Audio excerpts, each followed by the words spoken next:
Galatians 5th chapter. ಗಲಾತ್ಯದವರಿಗೆ ಬರೆದ ಪತ್ರಿಕೆ 5ನೇ ಅಧ್ಯಾಯ 22 and 23 verse.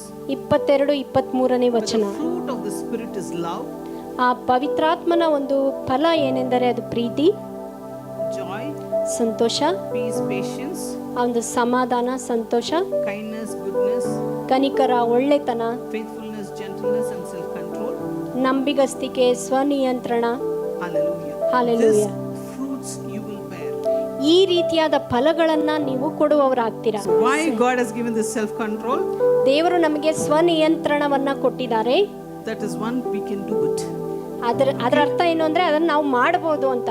You can control your anger, you control your emotions, you can control whatever, means you cannot, many things you can control. ಅಂದ್ರೆ ಸ್ವನಿಯಂತ್ರಣ ಅಂದ್ರೆ ನಾವು ನಮ್ಮ ಕೋಪವನ್ನ ನಾವು ಕಂಟ್ರೋಲ್ ಮಾಡಬಹುದು, ನಿಯಂತ್ರಿಸಬಹುದು, ನಮ್ಮ ಮಾತುಗಳನ್ನ ನಿಯಂತ್ರಿಸಬಹುದು, ಯಾವುದೇ ಸಂಗತಿಗಳನ್ನ. Tell God, ದೇವರಿಗೆ ಈ ರೀತಿ ಹೇಳಿ, give me the spiritual fruits.